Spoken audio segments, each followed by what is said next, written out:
My name is Joyce Wellman. I'm a native New Yorker, but I've lived in Washington since 1981. I won't count the time. It's called Global Blues because of the color blue.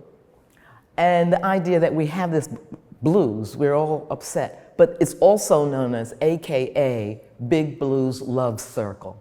So I'm trying to talk about that while we have the blues, there is love, and there's a big circle of love.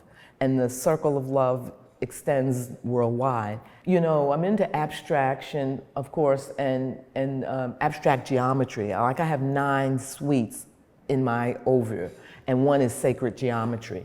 All of these are things that Plato's solids, they happen naturally in nature. The pentagon does, the circle does, the spiral does. The pentagon kind of represents safety and intuition.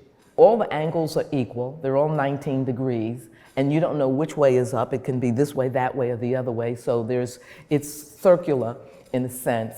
When you connect the vertices of the pentagon, like is in this piece, it creates a 5-sided star. Every piece of fruit, like an orange, apple, if you cut it horizontally, you'll see a star. So the pentagon is the number 5, and that's a very special number.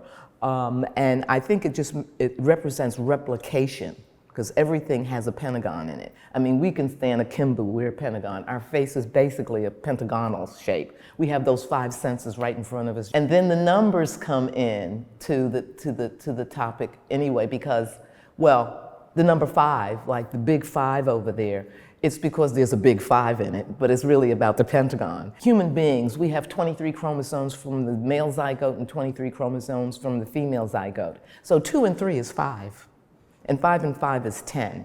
And 10 is the basis of the binary system. So 5 is throughout our lives. It's in all of us. I kind of relate to geometry as a very human, it's how we are, it's who we are. I tell you something, when I first saw Klee, probably at one of the museums here, I love his work, because, you know, I came to art just bumping into things and deciding, let me go to the museum and look. And when I saw his work, those lovely little small things and the little designs and everything, and I said, wow, you can make something so small. It doesn't have to be big and gigantic and be so impactful. So I just loved the way he worked and his colors. I didn't know anything about the Bauhaus and none of that. Agnes Martin said, you know, it's not about me, the artist, it's not about me and my art. It's about the viewer and the art. So that's how I came to Klee, and I just think it's wonderful that he can do that. And then when you said, yeah, we're going to have you in conversation with Paul Klee, I was saying, wow, how amazing, how happy am I. Here's what you can do. If he can do whatever he wants to do, if Agnes Martin could just make lines and be a great artist, the sky's the limit.